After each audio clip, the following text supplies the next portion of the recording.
Hello friends, तो आज हम लोग इस क्लास में सीडीपी के टॉप 30 प्रश्न को पढ़ने वाले हैं। तो चलिए क्लास को स्टार्ट करते हैं। विकास की प्रक्रिया समान से विशिष्ट की ओर बढ़ती है।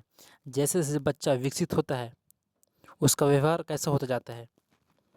अत्यंत सरल और सतही, पूरी तरह से अपरिवर्तित, आनुवंशिक रूप से संकुचित या फिर अधिक से अधिक जटिल और विशिष्ट। तो इसका सही जवाब हो जाएगा ऑप्शन नंबर डी, अधिक से अधिक जटिल और विशिष्ट। चलिए अगले प्रश्न की ओर।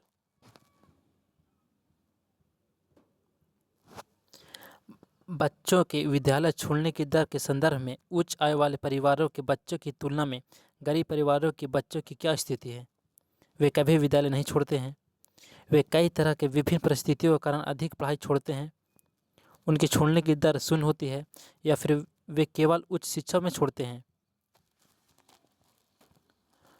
तो इसका सही जवाब हो जाएगा ऑप्शन नंबर बी, वे कई तरह के विभिन्न परिस्थितियों के कारण अधिक पढ़ाई छोड़ते हैं। चलिए तीसरे प्रश्न की ओर। समीपस्थ सिद्धांत के अनुसार मानव शरीर में विकास किस प्रकार आगे बढ़ता है। समीपस्थ सिद्धांत के अनुसार मानव शरीर में विकास किस प्रकार आगे बढ़ता है। सिर से पैर की ओर, शरीर के मध्य भाग से बाहर की ओर, केवल उंगलियों से पैर की तरफ, या फिर बाह्य अंगों से आंतरिक अंगों की ओर। तो तीसरे नंबर प्रश्न का सही जवाब हो जाएगा ऑप्शन नंबर बी, शरीर के मध्य भाग से बाहर की ओर। चलिए चौथे नंबर प्रश्न की ओर। समाज के नए सदस्यों को सामाजिक परंपराओं, तौर तरीकों और रीति रिवाजों से परिचित करवाना किसका मुख्य उद्देश्य है। केवल आर्थिक विकास का, समाजीकरण का, शारीरिक परिपक्वता का, या फिर केवल परीक्षण प्रणाली का। तो चौथे नंबर प्रश्न का सही जवाब हो जाएगा ऑप्शन नंबर बी, समाजीकरण का। ऑप्शन नंबर बी, समाजीकरण का। चलिए पांचवें नंबर प्रश्न की ओर। जीन पियाजे के अनुसार शिशु किस अवस्था में चूसने, पकड़ने और देखने जैसे माध्यमों से बुनियादी क्रियाएं सीखते हैं। मूर्त संक्रियात्मक अवस्था, औपचारिक संक्रियात्मक अवस्था, संवेदी मोटर चरण में, या फिर पूर्व संचालन अवस्था में। तो पांचवें नंबर प्रश्न का सही जवाब हो जाएगा ऑप्शन नंबर सी, संवेदी मोटर चरणों में। संवेदी मोटर चरणों में। चलिए छठे नंबर प्रश्न की ओर।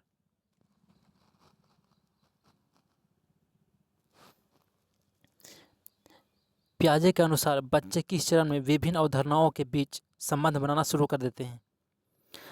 जीन पियाजे के अनुसार बच्चे किस चरण में विभिन्न अवधारणाओं के बीच संबंध बनाना शुरू कर देते हैं। संवेदी गामक चरण, ठोस या मूर्त संचालन चरण, पूर्व वैचारिक चरण, या फिर पूरी तरह से निष्क्रिय चरण। तो इसका राइट आंसर हो जाएगा ऑप्शन नंबर बी, ठोस या मूर्त संचालन चरण। चलिए सातवें नंबर प्रश्न की ओर। वाइगोत्स्की के अनुसार किसी कुशल व्यक्ति द्वारा दी जाने वाली अस्थायी सहायता को क्या कहा जाता है। वाइगोत्स्की के अनुसार किसी कुशल व्यक्ति द्वारा दी जाने वाली अस्थायी सहायता को क्या कहा जाता है। कड़ा अनुशासन, नकारात्मक सुदृष्टिकरण, पाड़, या फिर पूर्ण उपेक्षा। तो इसका सातवें नंबर प्रश्न का सही जवाब हो जाएगा ऑप्शन नंबर सी, पाड़ यानी स्कैफोल्डिंग। चलिए आठवें नंबर प्रश्न की ओर। प्रश्न नंबर 8। वाइगोत्स्की का समीपस्थ विकास क्षेत्र यानी जेडपीडी समाज और विकास के बीच संबंध को दर्शाता है। जैव रासायनिक प्रक्रिया को, समाज सांस्कृतिक रूप से मध्यस्थता वाली प्रक्रिया को, केवल जैविक परिपक्वता को, या फिर पूर्णतः आनुवंशिक निर्धारण को।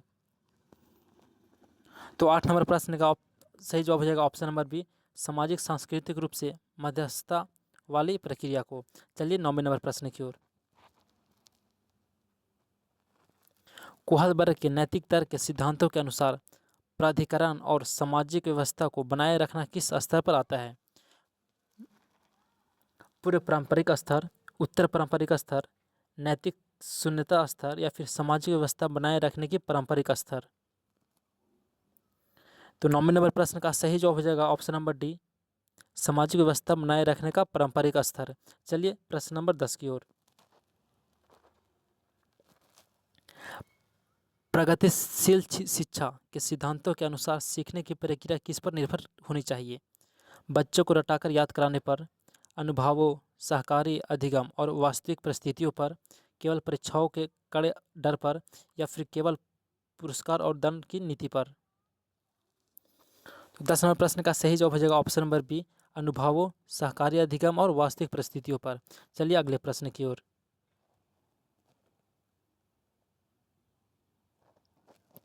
हावर्ड गार्डनर के बहुबुद्धि सिद्धांत के अनुसार बुद्धि के बारे में क्या सत्य है? बुद्धि एकल और समान योग्यता है।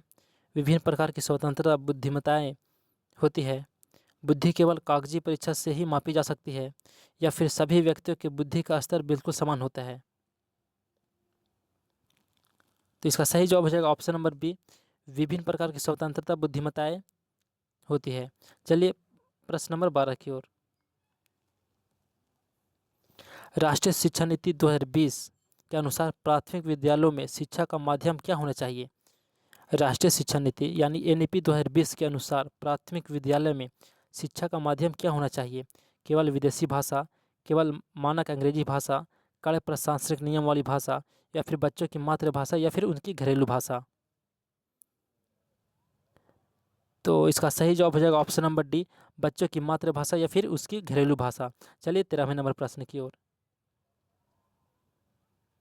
सामाजिक रचनावाद के अनुसार छात्र वास्तविक जीवन में ज्ञान का निर्माण कैसे करते हैं? सामाजिक रचनावाद के अनुसार छात्र वास्तविक जीवन में ज्ञान का निर्माण कैसे करते हैं? सामाजिक तरीके से साझा अनुभव और दूसरे के साथ चर्चा के माध्यम से, केवल एकांत कमरे में बैठकर रटने से, पाठ्यपुस्तक की हूबहू नकल करने से, या फिर पूरी तरह निष्क्रिय श्रोता बनकर? तो इसका राइट आंसर हो जाएगा option number A. Option number A, सामाजिक तरीके से साझा अनुभव और दूसरे के साथ चर्चा के माध्यम से। चलिए 14वें नंबर प्रश्न की ओर।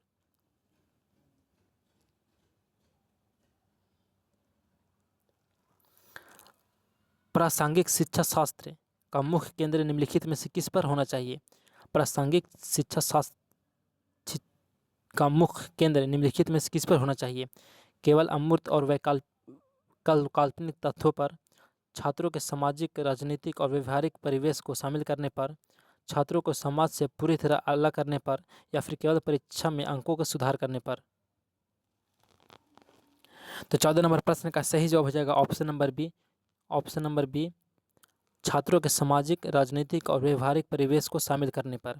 चलिए अगले नंबर प्रश्न की ओर। एनईपी 2020 के अनुसार मूल्यांकन प्रणाली को योगात्मक से बदलकर किस रूप में लाने की आवश्यकता है? अत्यधिक कठोर और नियमित लिखित परीक्षा, रचनात्मक नियमित और योग्यता आधारित मूल्यांकन प्रक्रिया को पूरी तरह बंद करना, या फिर केवल साल के अंत में होने वाली परीक्षा? तो 15वें नंबर प्रश्न का सही जवाब हो जाएगा ऑप्शन नंबर बी, रचनात्मक, नियमित और योग्यता आधारित। चलिए 16वें नंबर प्रश्न की ओर।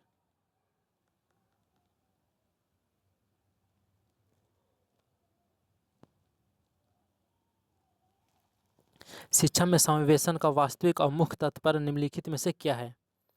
छात्रों को उनकी जाति के आधार पर अलग करना, केवल अमीर बच्चों का स्कूल में स्थान देना, विविधता और सामाजिक समानता को अपनाते हुए सभी बच्चों के एक साथ शामिल करना, या फिर विकलांग बच्चों के लिए अलग स्कूल बनवाना? तो 16वें नंबर प्रश्न का सही जवाब हो जाएगा ऑप्शन नंबर सी, विविधता और सामाजिक समानता को अपनाते हुए सभी बच्चों के एक साथ शामिल करना। चलिए अगले प्रश्न की ओर। वंचित और विविध पृष्ठभूमि के शिक्षार्थियों को संबोधित करने के लिए शिक्षकों को क्या करना चाहिए? केवल व्याख्यान पर ध्यान देना चाहिए, समावेशी शिक्षा, पूरक रणनीतियों और विविध सामाजिक सेटिंग्स का उपयोग करना चाहिए, उन्हें कक्षा से बाहर कर देना चाहिए, या फिर उनकी संस्कृति पर उपहास उड़ाना चाहिए? तो 17वें नंबर प्रश्न का सही जवाब हो जाएगा ऑप्शन नंबर बी, समावेशी शिक्षा, पूरक रणनीति और विविध सामाजिक सेटिंग्स का उपयोग करना चाहिए। चलिए 18वें नंबर प्रश्न की ओर। एक डिसलेक्सिया बच्चा अधिगम प्रक्रिया के दौरान मुख्य रूप से किस प्रकार की कठिनाइयां सामना करता है? दौड़ने और कूदने में असमर्थता, अक्षरों, शब्दों या संख्याओं को पढ़ने लिखने में उल्टे में परेशानी, उलटने में परेशानी, पूरी तरह से बहरेपन या शिकार होना, चित्र बनाने में अत्यधिक तीव्र होना। तो इसका सही जवाब हो जाएगा option number B. Option number B, अक्षरों, शब्दों या संख्याओं को पढ़ने, लिखने या उलटने में परेशानी। चलिए अगले प्रश्न की ओर। विकलांग बच्चों के सफल समावेशन के लिए विद्यालय स्तर पर किस चीज़ को सबसे अधिक महत्व दिया जाना चाहिए? उन्हें सामान्य बच्चों से पूरी तरह अलग बैठाना, हस्त कौशल, जीवन कौशल और तकनीकी कौशल को महत्व देना, खेलकूद प्रतियोगिताओं पर प्रतिबंध लगाना या फिर केवल सैद्धांतिक पाठों को रटवाना। तो इसका सही जवाब हो जाएगा option number B. Option number B, हस्त कौशल, जीवन कौशल और तकनीकी कौशल को महत्व देना। चलिए अगले प्रश्न की ओर।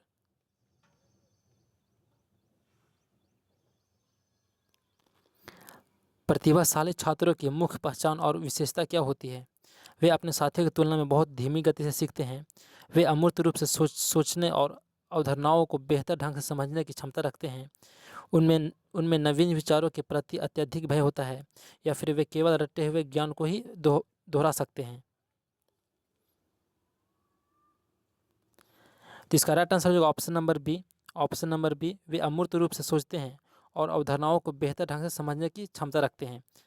तो चलिए आज की क्लास को समाप्त करते हैं।